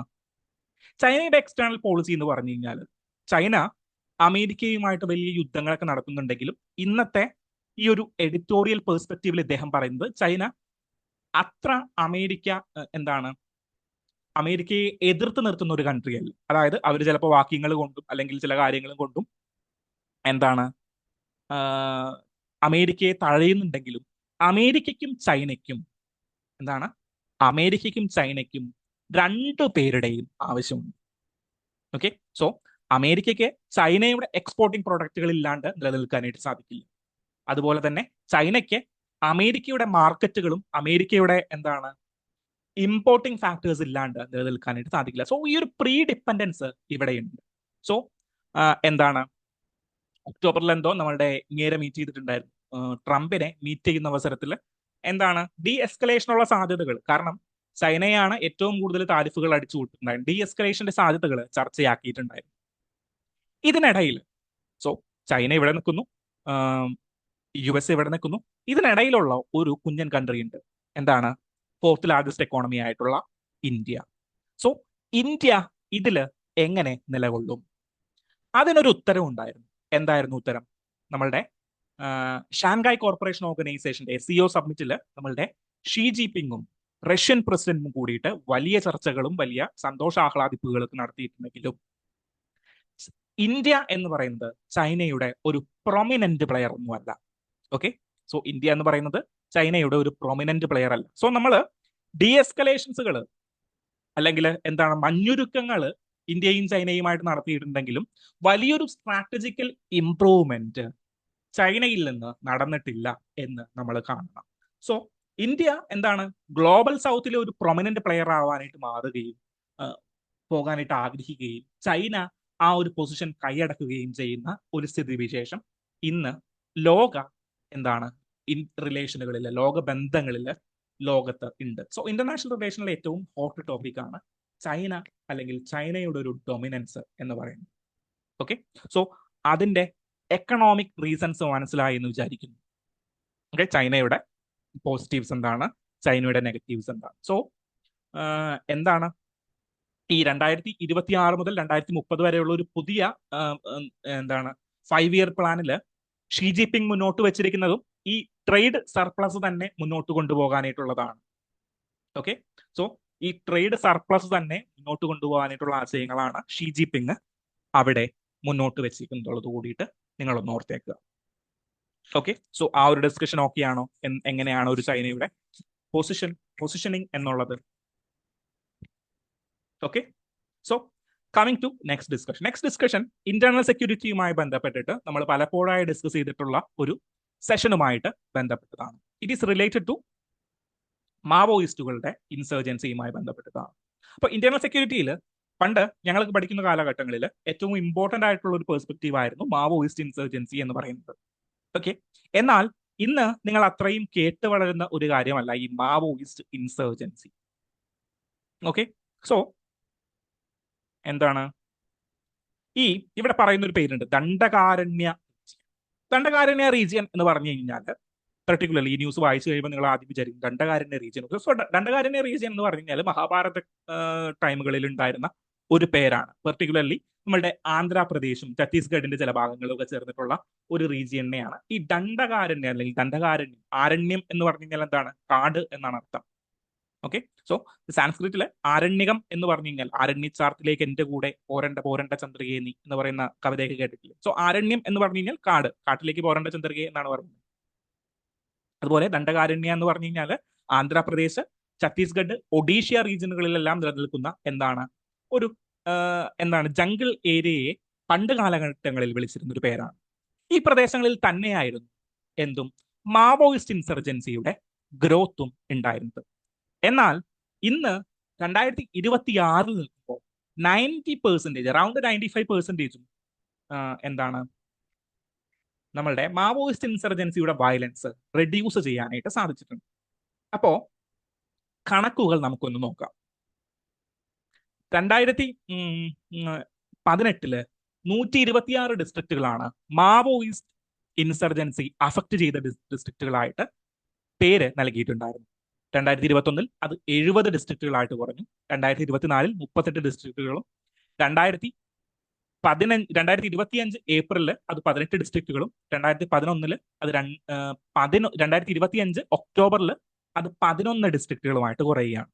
ഏകദേശം ഒരു 10 ഡിസ്ട്രിക്റ്റുകൾ മാത്രമാണ് കറന്റ്ലി മാവോയിസ്റ്റ് ഇൻസർജൻസിയുടെ ത്രെട്ടുകൾ അഫക്ട് ചെയ്യുന്ന ഡിസ്ട്രിക്റ്റുകളായിട്ടുള്ളൂ. സോ 126 നിന്ന് ഒരു 10 കുറയ്ക്കാനായിട്ട് നമുക്ക് സാധിച്ചു. അത് നമ്മളുടെ ഗവൺമെന്റിന്റെ ഒരു ഹ്യൂജ് ഇമ്പാക്റ്റ് ആണ് എന്ന് തന്നെ നമ്മൾ പറയേണ്ടിയിരിക്കും. ഓക്കെ, സോ ഈ ഏരിയകളാണ് പെർട്ടിക്കുലർലി ഒഡീഷ, ഛത്തീസ്ഗഡ്, ആന്ധ്രാപ്രദേശ് റീജിയനുകളാണ് മാവോയിസ്റ്റിന്റെ ഇൻസർജൻസി ഏറ്റവും കൂടുതലുള്ളത്. നിങ്ങൾക്ക് അറിയാവുന്ന കാര്യങ്ങൾ തന്നെയാണ്. സോ ഇന്നത്തെ ന്യൂസ് അനാലിസിസിൽ ഇദ്ദേഹം 4 ഫാക്ടറുകളാണ് മാവോയിസം വളരുന്നതിന്, അതായത് നമ്മളുടെ ഈ ദണ്ഡകാരണ്യ റീജിയൻ, പെർട്ടിക്കുലർലി ആന്ധ്രാപ്രദേശ്, ഛത്തീസ്ഗഡ്, ഒഡീഷ റീജിയനുകളിൽ മാവോയിസം വളരുന്നതിന് പ്രധാനമായിട്ടും 4 റീസൺസ് ആണ് ഇദ്ദേഹം ഐഡന്റിഫൈ ചെയ്തിരിക്കുന്നത്. Okay, the first one is geographic factors. Okay, the first one is geographic factors.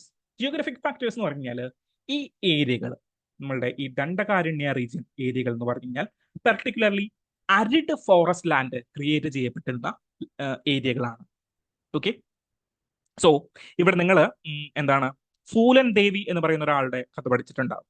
Okay, Phoolan Devi particularly അവിടെ ഈ ഫൂലൻ ദേവി ക്രിയേറ്റ് ചെയ്യപ്പെടാനായിട്ടുള്ള കാരണം, ഫൂലൻ ദേവി എന്ന് പറയുന്ന ഒരാൾ ഉണ്ടാകാനായിട്ടുള്ള ഒരു കാരണം, so she's A Chor, like thief ആയിരുന്നു, കൊള്ള നടത്തിയിരുന്ന ഒരു വുമൺ ആയിരുന്നു ഈ ഫൂലൻ ദേവി എന്ന് പറഞ്ഞു കഴിഞ്ഞാൽ. പെർട്ടിക്കുലർലി അസോസിയേറ്റഡ് വിത്ത് പല മാവോയിസ്റ്റ് സംഘങ്ങളൊക്കെ ആയിട്ട് ഫൂലൻ ദേവിക്ക് കണക്ഷനുകൾ ഉണ്ടായിരുന്നു എന്ന് പറയപ്പെടുന്നു.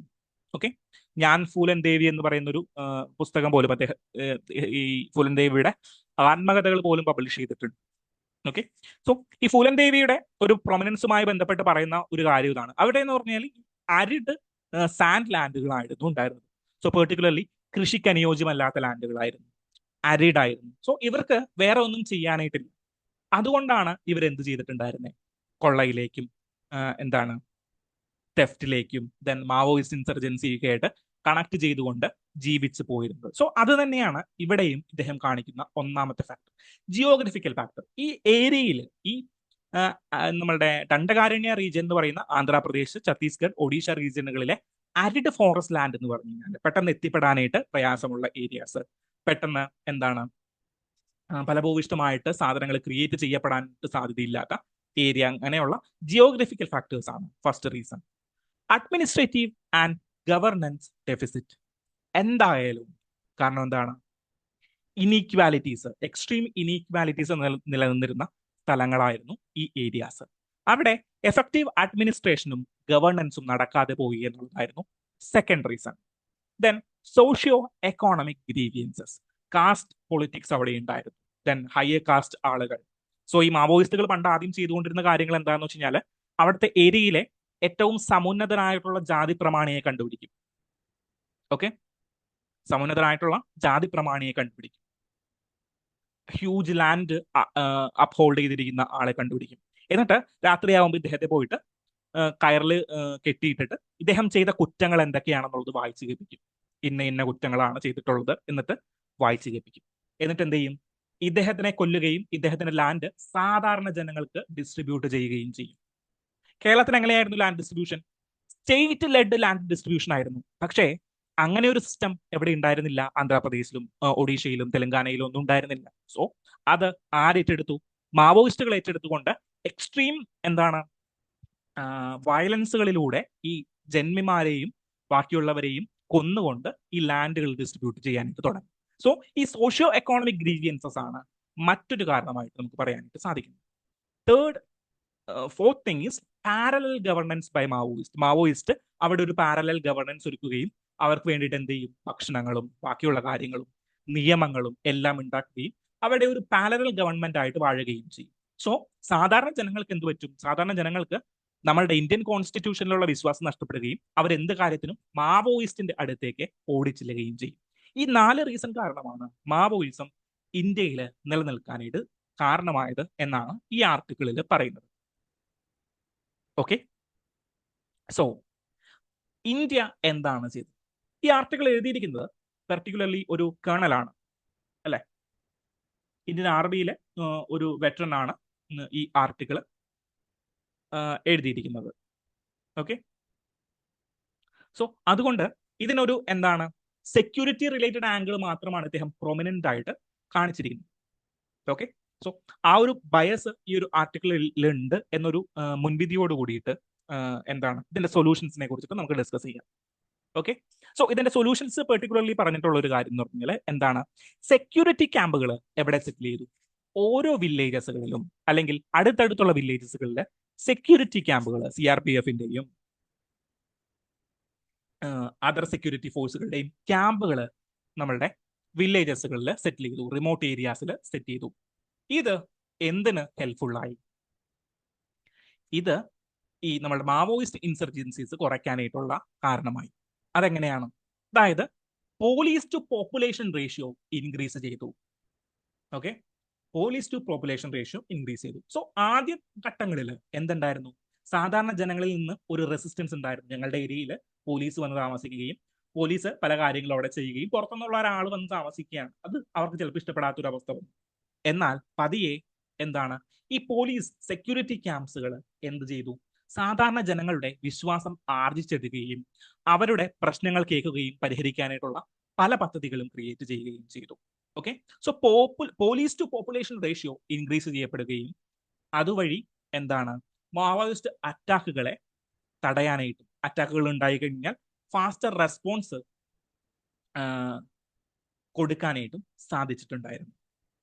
ഓക്കെ, ദെൻ ഈ പോലീസുകാർ എന്ത് ചെയ്തു? പോലീസുകാര് അവിടെ പോലീസിങ് മാത്രമല്ല ചെയ്തത്, അവിടെ ഡെവലപ്മെന്റ് കൂടിയിട്ട് ഇനീഷ്യേറ്റ് ചെയ്യാനായിട്ട് തുടങ്ങി. Okay, so security enables development, development consolidate security. എന്റെ പത്രത്തിൽ എഴുതിയിരിക്കുന്ന വാക്കാണ്, ഇദ്ദേഹം എഴുതിയിരിക്കുന്ന ഒരു വാക്ക് തന്നെയാണ്. സോ ഇവരെന്ത് ചെയ്തു? സെക്യൂരിറ്റിയോടൊപ്പം ഡെവലപ്മെന്റ് കൂടിയിട്ട് ഇനീഷ്യേറ്റ് ചെയ്യാനായിട്ട് തീരുമാനിച്ചു. സോ ഇദ്ദേഹം പറയുന്നുണ്ട് എന്താണ്?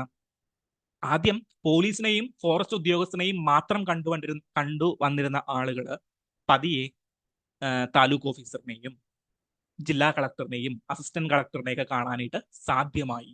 സോ അങ്ങനെ ഒരു അഡ്മിനിസ്ട്രേറ്റീവ് ചേഞ്ച്, ഇവിടെ ഒരു പ്രോബ്ലം ഉണ്ടായിരുന്നു. എന്താണ്? Administrative and governance deficiency. ഈ ഡെഫിഷ്യൻസി പോലീസ് സെക്യൂരിറ്റി ക്യാമ്പുകളിലൂടെ കുറയ്ക്കുവാനായിട്ട് സാധിച്ചു. Okay, so police security camps set ചെയ്തതോട് കൂടിയിട്ട് population to police ratio increase ചെയ്യാനായിട്ടും ഡയറക്ട്ലി നമ്മളുടെ എന്താണ് മാവോയിസ്റ്റ് അറ്റാക്കുകളെ കുറയ്ക്കുന്നതിനും സാധിച്ചു. അതുവഴി അവരൊരു എന്ത് ബിൽഡ് ചെയ്തു? ഒരു എന്താണ് ഒരു കൺസെൻസസ് ബിൽഡ് ചെയ്യാനായിട്ടും ഒരു പോസിറ്റീവ് അഫർമേറ്റീവ് ആക്ഷൻസ് ബിൽഡ് ചെയ്യാനായിട്ടും അതുവഴി കോൺഫിഡൻസ് ബിൽഡ് ചെയ്യാനായിട്ടും അവർക്ക് സാധിച്ചു. സോ എന്നിട്ട് ഇവർ പതിയെ ഡെവലപ്മെന്റ് ഈ ഏരിയാസിൽ ബാക്ക്വേർഡ് ആയിട്ടുള്ള ഏരിയാസിൽ ഡെവലപ്മെന്റ് അഡ്മിനിസ്ട്രേറ്റീവ് ഡെഫിഷ്യൻസി തിരിച്ചറിഞ്ഞിട്ട് ഡെവലപ്മെന്റ് കൂടിയിട്ട് പുട്ട് ഫോർവേഡ് ചെയ്യാനായിട്ട് തുടങ്ങി. അങ്ങനെയാണ് ഈ ഒരു എന്താണ് മാവോയിസ്റ്റ് ഇൻസർജൻസിയുടെ പ്രോബ്ലംസ് നമ്മളുടെ ഡിസ്ട്രിക്റ്റുകളിൽ നിന്ന് പയ്യെ റിഡ്യൂസ് ചെയ്യാനായിട്ട് സാധിച്ചത്. ഓക്കെ, സോ മാവോയിസ്റ്റിനെ കുറിച്ചിട്ട് നമ്മൾ എപ്പോൾ UPSCയുടെ ആൻസർ റൈറ്റിംഗുകൾ എഴുതി കഴിഞ്ഞാലും നമ്മൾ ഇൻട്രൊഡ്യൂസ് ചെയ്യുന്ന നമ്മൾ എഴുതുന്ന എല്ലാ UPSC ആസ്പിറൻസും എഴുതുന്ന ഒരു കാര്യമാണ് Samadhan project. Okay, so Samadhan stand for smart leadership, aggressive strategy, motivation and training, actionable intelligence, dashboards based key performance indicators, harnessing technology, action plan for each theater and no access to financing, which means terror financing. So ഇങ്ങനെയുള്ള എന്താണ് key ടൂൾസുകൾ വെച്ചുകൊണ്ടാണ് നമ്മൾ ഈ Samadhan project എന്ന് പറയുന്ന ഒരു കാര്യം introduce ചെയ്തിരിക്കുന്നത്. സോ സമാധാൻ പ്രൊജക്ട് എന്ന് പറഞ്ഞു കഴിഞ്ഞാൽ ഈ മാവോയിസ്റ്റിനെ ഡയറക്ട്ലി, അതായത് ആളുകളുടെ എണ്ണം കുറയ്ക്കുക എന്ന് മാത്രമല്ല, അവരുടെ ഫിനാൻസിങ്ങുകൾ കുറയ്ക്കുക, അവർക്ക് മോട്ടിവേഷനും ട്രെയിനിങ് കൊടുക്കുക, സാധാരണ ആളുകൾക്ക് അഗ്രസീവ് സ്ട്രാറ്റജി ബിൽഡ് ചെയ്യുക, സ്മാർട്ട് ലീഡർഷിപ്പ് ബിൽഡ് ചെയ്യുക, ഇങ്ങനെയുള്ള കാര്യങ്ങളൊക്കെ ചെയ്തുകൊണ്ട് ടോട്ടൽ ഒരു മേക്ക് ഓവർ നടത്തുക. എവിടെ?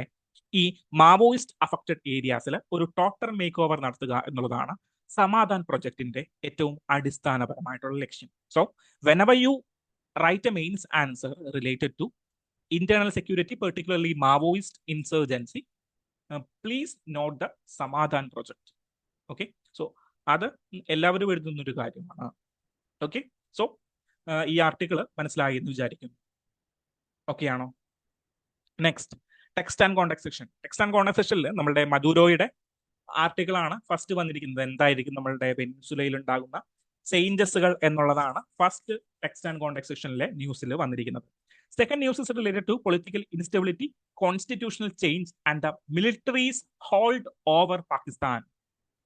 Okay, so ഈ പെർട്ടിക്കുലർ പോയിന്റ് നമ്മൾ അങ്ങനെ തന്നെ എടുത്ത് നമ്മളുടെ ന്യൂസ് അനാലിസിസിൽ ഡിസ്കസ് ചെയ്തിട്ടുണ്ട്. ഓർക്കുന്നുണ്ടോ? So chief of defence force ആയിട്ട് അസീം മുനീർ മാറുമ്പോൾ അതെങ്ങനെയാണ് പാകിസ്ഥാന്റെ കോൺസ്റ്റിറ്റ്യൂഷനെ അഫക്ട് ചെയ്യുന്നത്? അപ്പൊ അന്ന് ഞാൻ പറഞ്ഞു, ഇന്ത്യയുടെ ചീഫ് ഓഫ് ഡിഫൻസ് സ്റ്റാഫ് എന്ന് പറയുന്ന പൊസിഷനും പാകിസ്ഥാന്റെ ചീഫ് ഓഫ് ഡിഫൻസ് ഫോഴ്സ് എന്ന് പറയുന്ന അസീം മുനീറിന്റെ പൊസിഷനും എങ്ങനെയാണ് വ്യത്യസ്തമായിരിക്കുന്നത്? ഓക്കെ, എങ്ങനെയാണ് ഇന്ത്യൻ മിലിറ്ററിയെ ഇന്ത്യൻ ബ്യൂറോക്രസി ലിമിറ്റ് ചെയ്യുന്നത് എന്നൊക്കെ നമ്മൾ ഡീറ്റെയിൽ ആയിട്ട്, ഇന്ത്യൻ ഡെമോക്രസിക്ക് വേണ്ടിയിട്ട് ലിമിറ്റ് ചെയ്യുന്നത് എന്നൊക്കെ എങ്ങനെയാണെന്നുള്ളത് നമ്മൾ ഡീറ്റെയിൽ ആയിട്ട് ഡിസ്കസ് ചെയ്തിട്ടുണ്ടായിരുന്നു. എന്നത്തെ ക്ലാസ്സിലായിരുന്നു?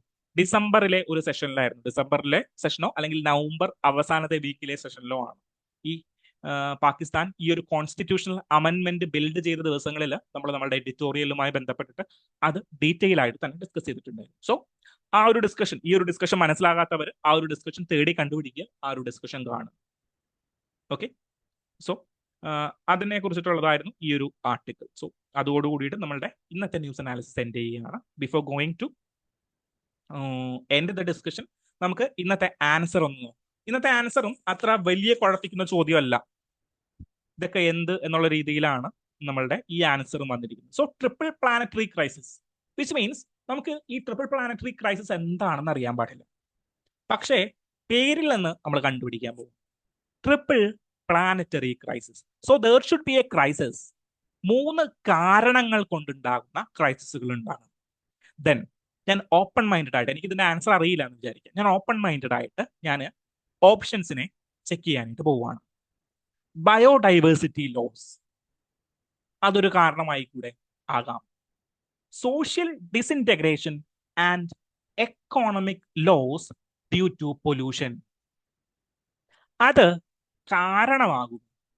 അതായത് ബയോഡൈവേഴ്സിറ്റി ലോസ് ഒരു കാരണമാണ്, പക്ഷേ social disintegration and economic loss due to pollution അത് കാരണമല്ല, റിസൾട്ടാണ് അല്ലെങ്കിൽ ഇമ്പാക്റ്റ് ആണ്. അതായത് പൊല്യൂഷൻ കാരണം സോഷ്യൽ ഡിസിൻറ്റഗ്രേഷനും എക്കോണമിക് ലോസും ക്രിയേറ്റ് ചെയ്യപ്പെടുന്നു. സോ എനിക്ക് ഫസ്റ്റ് സ്റ്റേറ്റ്മെന്റ് അത്ര വലിയ ശരിയായിട്ട് തോന്നിയില്ല. I leave that statement. എനിക്ക് ശരിയാണോ തെറ്റാണോ എന്നൊന്നും അറിയില്ല, ഞാൻ ആ സ്റ്റേറ്റ്മെന്റ് ലീവ് ചെയ്തു. എനിക്ക് എന്താണ് ബെസ്റ്റ് ആയിട്ടുള്ള ഒരു ആൻസർ ആണ് വേണ്ടത്. ട്രിപ്പിൾ പ്ലാനറ്ററി ക്രൈസിസ് എന്ന് പറയുന്ന 3 റീസണുകളുള്ള എൻവിറോൺമെന്റിനെ നശിപ്പിക്കുന്ന ക്രൈസിസിന് 3 റീസണുകൾ കൊടുക്കാൻ പറ്റണം. സോ ഫസ്റ്റ് സ്റ്റേറ്റ്മെന്റ് എനിക്ക് അത്ര റീസൺ സ്പെസിഫിക് ആയിട്ട് തോന്നിയില്ല. അതിൽ ബയോഡൈവേഴ്സിറ്റി എന്നുള്ളത് ഒരു കാരണമായിട്ട് നമുക്ക് കാണാമെങ്കിലും എന്താണ് സോഷ്യൽ ഡിസഇന്റഗ്രേഷൻ അത് റിസൾട്ട് ആയിട്ടാണ് എനിക്ക് തോന്നിയത്. സെക്കൻഡ് സ്റ്റേറ്റ്മെന്റിലേക്ക് തോന്നി ക്രൈസിസ് ഓഫ് ക്ലൈമറ്റ് ചേഞ്ചിന്റെ crisis, then nature and pollution. So എനിക്ക് സംശയം വന്നു, ക്രൈസിസ് ഓഫ് ക്ലൈമറ്റ് ചേഞ്ച് ഒരു ക്രൈസിസ് ആണ്, പൊല്യൂഷൻ ഒരു ക്രൈസിസ് ആണ്, പക്ഷേ ഇവന്മാർ ഈ നേച്ചർ എന്ന് ഉദ്ദേശിക്കുന്നത് എന്താണ്? എനിക്ക് സംശയമായി. സോ സെക്കൻഡ് സ്റ്റേറ്റ്മെന്റ് ഞാൻ അവിടെ വെച്ചു, ഫസ്റ്റ് സ്റ്റേറ്റ്മെന്റ് അവിടെ വെച്ചു, സെക്കൻഡ് സ്റ്റേറ്റ്മെന്റ് അവിടെ വെച്ചു. തേർഡ് സ്റ്റേറ്റ്മെന്റ് ഞാൻ അവിടെ നോക്കി, population growth, biodiversity loss, water pollution. 3 പ്രോബ്ലങ്ങൾ അങ്ങനെ തന്നെ എഴുതി വെച്ചിരിക്കുന്നു. Population growth, biodiversity loss, water pollution. 3 പ്രോബ്ലങ്ങളുണ്ട്. ഇപ്പോൾ ഇതാവാനായിട്ടുള്ള സാധ്യതയുണ്ടോ? ചിലപ്പോൾ വേണമെങ്കിൽ ഈ 3 പ്രോബ്ലങ്ങളാകാം. ട്രിപ്പിൾ ക്രൈസിസ് ഉണ്ട്, പോപ്പുലേഷന്റെ ഒരു ക്രൈസിസ് ഞാൻ പത്രങ്ങളിൽ വായിച്ചിട്ടുണ്ട്, ബയോഡൈവേഴ്സിറ്റി ലോസിന്റെ ഒരു ക്രൈസിസ് ഞാൻ വായിച്ചിട്ടുണ്ട്, വാട്ടർ പൊല്യൂഷന്റെ ക്രൈസിസ് ഞാൻ വായിച്ചിട്ടുണ്ട്. അപ്പൊ ഞാൻ അത് അങ്ങനെ തന്നെ വെച്ചു. എനിക്കൊരു എൻ്റെ ഒരു അലൈൻമെന്റ് കറക്റ്റ് ആയിട്ട് എനിക്ക് വന്നിട്ടുണ്ട്. പക്ഷെ ഞാൻ അങ്ങനെ തന്നെ വെച്ചു. തേർഡ് ഡി സ്റ്റേറ്റ്മെന്റിലേക്ക് പോയി. ഞാൻ ഓപ്പൺ മൈൻഡഡ് ആയിട്ട് അപ്രോച്ച് ചെയ്യും. ക്ലൈമറ്റ് ചേഞ്ച് വീണ്ടും ഒരു പ്രോബ്ലം ഐഡന്റിഫൈ ചെയ്തു. Land degradation and damage caused by persistent organic pollutant, TOPs കാരണം ഉണ്ടാകുന്ന ഡാമേജ്. So land degradation. അപ്പൊ എനിക്ക് തോന്നുന്നു ലാൻഡ് ഡീഗ്രഡേഷൻ അതൊരു ക്രൈസിസ് ആണോ? ലാൻഡ് ഡീഗ്രേഡ് ആയി പോകുന്നു, ലാൻഡ് നശീകരിച്ച് പോകുന്നു. ഫോർ എക്സാമ്പിൾ എന്താണ് ഡീഫോറസ്റ്റേഷൻ എന്ന് പറഞ്ഞു കഴിഞ്ഞാൽ അതൊരു ക്രൈസിസ് ആയിരിക്കും. പക്ഷേ ലാൻഡ് ഡീഗ്രഡേഷൻ എന്ന് പറഞ്ഞു കഴിഞ്ഞാൽ അതൊരു ക്രൈസിസ് അല്ല. പകരം എന്താണ്? പകരം അതൊരു റിസൾട്ട് ആണ്, അല്ലെങ്കിൽ ഇമ്പാക്റ്റ് ആണ്, അല്ലെങ്കിൽ ആഫ്റ്റർ എഫക്റ്റ് ആണ്. സോ എനിക്ക് തോന്നി ബി അല്ല, എയും ഡിയും എലിമിനേറ്റ് ചെയ്യാം. കാരണം എന്താണ്? അതിൽ രണ്ടിലും ഇമ്പാക്റ്റ് കൂടിയിട്ട് ഇൻക്ലൂഡ് ചെയ്തിട്ടുണ്ട്. ബയോഡൈവേഴ്സിറ്റി ഉണ്ട്, ക്ലൈമറ്റ് ചേഞ്ച് ഒക്കെ ഉണ്ടെങ്കിലും എന്താണ് സോഷ്യൽ ഡിസഇന്റഗ്രേഷൻ എന്ന് പറയുന്ന, അല്ലെങ്കിൽ economic loss due to pollution എന്ന് പറയുന്നത് ഒരു ഇമ്പാക്റ്റിനെ എടുത്തു വെച്ചിരിക്കുകയാണ്. ഇവിടെ ലാൻഡ് ഡീഗ്രഡേഷൻ എന്ന് പറഞ്ഞു കഴിഞ്ഞാൽ ഒരു ഇമ്പാക്റ്റിനെ എടുത്തു വെച്ചിരിക്കുകയാണ്. ഓക്കെ, ദെൻ എന്റെ യുദ്ധം ബിയും സിയും തമ്മിലായി. സോ എന്താണ് population growth, biodiversity loss, water pollution. അപ്പൊ ഞാൻ ചിന്തിച്ചു, വാട്ടർ പൊല്യൂഷൻ അത്ര വലിയ ഇമ്പോർട്ടന്റ് ആയിട്ടുള്ള സാധ്യതയാണോ? സോ ഒരു 50-50യിലേക്ക് ഞാൻ എൻ്റെ മൈൻഡിനെ കൊണ്ടുവന്ന് എത്തിച്ചു. ഒന്നില്ലെങ്കിൽ ബി അല്ലെങ്കിൽ C. So it is somewhat tricky. കാരണം ഈ ഒരു ക്വസ്റ്റ്യൻ കൃത്യമായിട്ട് ഇതിന്റെ ആൻസറിനെ എടുത്ത് പറയുന്നില്ല. ഓക്കെ, സോ പോപ്പുലേഷൻ ഗ്രോത്ത് ഒരു മേജർ പ്രോബ്ലം ആണോ ലോകത്ത്? ഒരു തരത്തിൽ ചിന്തിച്ചു കഴിഞ്ഞാൽ എന്താണ് മേജർ പ്രോബ്ലം ആണ്. ഓക്കെ, സോ ഈ ഒരു ക്വസ്റ്റ്യൻ നിങ്ങൾ തെറ്റിച്ചു കഴിഞ്ഞു കഴിഞ്ഞാൽ എനിക്ക് നിങ്ങളോട് യാതൊരു എതിർപ്പുമില്ല. ഓക്കെ, പക്ഷേ എയും ഡിയും കുത്തിയിട്ട് തെറ്റിക്കരുത്. ബിയും സിയിലും ഏതെങ്കിലും ഒരെണ്ണം ക്ലിക്ക് ചെയ്തിട്ട് 50-50 ചാൻസിലേക്ക് എത്തിച്ചുകൊണ്ട് നിങ്ങൾ തെറ്റിച്ചു കഴിഞ്ഞാലും എനിക്ക് നിങ്ങളോട് യാതൊരു വിദ്വേഷമോ ഇതൊന്നുമില്ല. തെറ്റിച്ചാലും ഇല്ലെങ്കിലും വിദ്വേഷമില്ല കേട്ടോ. സോ ബിയോ സിയോ തെറ്റിച്ചു കഴിഞ്ഞാൽ എനിക്ക് കുഴപ്പമില്ല. ഓക്കെ, സോ നിങ്ങൾ വായിച്ചു നോക്കുമ്പോൾ population growth, biodiversity, water pollution എന്ന് പറഞ്ഞു കഴിഞ്ഞാൽ ചിലപ്പോൾ കൃത്യമായിട്ട് നിങ്ങൾക്ക് തോന്നിയേക്കാം. എന്നാൽ അതല്ല answer. Particularly triple planetary crisis എന്ന് പറഞ്ഞു കഴിഞ്ഞാൽ ഒന്ന് ക്ലൈമറ്റ് ചേഞ്ചിന്റെ പ്രോബ്ലം. ഓക്കെ, ഒന്ന് ക്ലൈമറ്റ് ചേഞ്ചിന്റെ problem, then pollution. Particularly United Nations UNEP ഒക്കെ എടുത്തു പറയുന്നത് എയർ പൊല്യൂഷൻ ആണ്. Okay, so triple planetary crisis എന്ന് പറഞ്ഞു കഴിഞ്ഞാൽ ലോകത്ത് ഇന്ന് നിലനിൽക്കുന്ന എൻവിറോൺമെന്റൽ പ്രോബ്ലത്തിന്റെ 3 ഇമ്പോർട്ടന്റ് ക്രൈസിസ് എന്ന് പറഞ്ഞു കഴിഞ്ഞാൽ ഒന്ന് climate change, 2 biodiversity loss, 3 air pollution. Okay, so ഈ 3 കാര്യങ്ങളുമാണ് എന്ത് വരുന്നത് ട്രിപ്പിൾ പ്ലാനറ്ററി പൊല്യൂഷൻ. സോ അതുമായിട്ട് അലൈൻ ചെയ്യുന്നത് ബി എന്ന് പറയുന്ന ആൻസർ ആണ്. Okay, crisis of climate change, nature. ഈ നേച്ചർ എന്ന് പറയുന്നത് ചോദ്യകർത്താവ് ഉദ്ദേശിച്ചിരിക്കുന്നത് എന്താണ്? ബയോഡൈവേഴ്സിറ്റി ലോസ് ആയിരിക്കാം. ഓക്കെ, സോ ഇങ്ങനെയുള്ള ചില ചോദ്യങ്ങൾ കൃത്യമായിട്ട് അതേ ആൻസർ ഇല്ലാത്ത ചോദ്യങ്ങൾ UPSCയും ചോദിക്കും. ഓക്കെ, സോ ഈ സമയത്ത് നിങ്ങൾ ഏറ്റവും ബെസ്റ്റ് ആൻസറിലേക്ക് നിങ്ങളുടെ മൈൻഡിനെ അലൈൻ ചെയ്യുക എന്നുള്ളതാണ്. ഓക്കെ, ചിലപ്പോൾ എന്താണ് നമ്മൾ നമ്മളുടെ എക്സാമിനേഷൻ ഹോളിൽ ഇരിക്കുമ്പോൾ നമുക്ക് ബിയും സിയും വന്നിട്ട് ചിലപ്പോൾ സിയിലേക്ക് ആൻസർ ചെയ്ത് പോകാം. പക്ഷെ ഒരു കുഴപ്പമില്ല, നിങ്ങളത് എന്തായാലും അറ്റംപ്റ്റ് ചെയ്യണം. ഓക്കെ, സോ അങ്ങനെ ഒരു 3 ചോദ്യങ്ങൾ ചെയ്തു കഴിഞ്ഞാൽ, ഓക്കെ, 50-50 ഒരു 3 ചോദ്യങ്ങൾ ചെയ്തു കഴിഞ്ഞാൽ, ഒരു 5 ചോദ്യങ്ങൾ ചെയ്തു കഴിഞ്ഞാൽ 3 എണ്ണം ശരിയായാൽ തന്നെ നിങ്ങൾക്ക് അഡ്വാൻറ്റേജ് ആണ്. 3 എണ്ണം ശരിയായാൽ എത്ര മാർക്ക് കിട്ടി? 3 × 2 6 മാർക്ക്. 2 എണ്ണം തെറ്റി കഴിഞ്ഞാൽ ഏകദേശം പോകുന്നത് 2 മാർക്ക്. സോ 4 മാർക്ക് നിങ്ങൾക്ക് അഡീഷണൽ ആയിട്ട് എന്തായാലും കിട്ടി. 4 മാർക്ക് 2 മാർക്കൊന്നും നിങ്ങൾക്ക് 2 എണ്ണം തെറ്റി കഴിഞ്ഞാൽ പോകില്ല, 0.66 അല്ലേ. സോ എന്താണ് നിങ്ങൾക്കൊരു 4-4.5 മാർക്ക് അഡീഷണൽ ആയിട്ട് നിങ്ങളുടെ കയ്യിലേക്ക് കിട്ടുക. സോ അങ്ങനെയുള്ള ചോദ്യങ്ങൾ, ഇങ്ങനെയുള്ള ചോദ്യങ്ങൾ 50-50യിലേക്ക് എത്തിയിട്ട് നിങ്ങൾക്ക് ആൻസർ ഡൗട്ട് ഉള്ള ചോദ്യങ്ങൾ നിങ്ങൾ എന്തായാലും അറ്റംപ്റ്റ് ചെയ്യണം. ഓക്കെ, സോ ഇവിടെ കൃത്യമായിട്ടുള്ള ഒരു ആൻസർ ഈ ഓപ്ഷനുകളിൽ കൊടുത്തിട്ടില്ല. അപ്പോൾ നിയറസ്റ്റ് ബെസ്റ്റ് ആയിട്ടുള്ള ഓപ്ഷൻ സെലക്ട് ചെയ്യുക. ഓക്കെ, സോ ഈ population growth, biodiversity loss, water pollution, അത് വാട്ടർ പൊല്യൂഷനേക്കാളും ഒരു ജനറൽ പൊല്യൂഷൻ എന്താണ് ആയിക്കൂടെ എന്നുള്ള തോട്ടിൽ വേണമെങ്കിൽ നമുക്ക് ബി എടുക്കാം. പക്ഷെ നിങ്ങൾ സിയിലേക്ക് പോയി കഴിഞ്ഞാലും, നിങ്ങളുടെ ഒരു മൈൻഡ് വെച്ച് സിയിലേക്ക് പോയി കഴിഞ്ഞാലും ഞാൻ നിങ്ങളെ കുറ്റം പറയില്ല. ഇങ്ങനെ ഒരു സിറ്റുവേഷൻ വന്നു കഴിഞ്ഞാൽ സിയിലേക്ക് പോകാനായിട്ടുള്ള സാധ്യതയുണ്ട്. So it's A tricky question and കൃത്യമായിട്ടുള്ള ആൻസർ നമ്മളുടെ ഓപ്ഷനുകളിൽ കൊടുക്കാത്ത ക്വസ്റ്റൻ ആണ്. ഇതിന്റെ കറക്റ്റ് ആൻസർ എന്ന് പറയുന്നത് crisis of climate change, nature and pollution. Nature എന്ന് പറഞ്ഞു കഴിഞ്ഞാൽ ബയോഡൈവേഴ്സിറ്റി ലോസ് ആണ് അവർ ഉദ്ദേശിച്ചിരിക്കുന്നത്. യുണൈറ്റഡ് നേഷന്റെ വെബ്സൈറ്റിലേക്ക് നോക്കിക്കഴിഞ്ഞാൽ ട്രിപ്പിൾ പ്ലാനറ്ററി ക്രൈസിസ് എന്നൊക്കെ പറഞ്ഞു കഴിഞ്ഞാൽ അവർ പെർട്ടിക്കുലർലി കാണിക്കുന്നത് climate change, biodiversity loss and air പൊല്യൂഷനെയാണ്. നമ്മളുടെ വായു മലിനീകരണമാണ് ലോകത്തെ ഏറ്റവും ക്രൈസിസുകളിൽ പ്രധാനപ്പെട്ട ക്രൈസിസ് എന്നാണ് അവര് പറയുന്നത്. സോ ആ കാര്യങ്ങളെല്ലാം നിങ്ങൾ ഒന്ന് ഓർത്തിരിക്കുക, ഇനി തെറ്റിക്കരുത്. ട്രിപ്പിൾ പ്ലാനറ്ററി ക്രൈസിസും ഇനി ഏതെങ്കിലും ചോദ്യങ്ങളിൽ വന്നു കഴിഞ്ഞാൽ ഇനി തെറ്റിക്കരുത്. ഓക്കെ,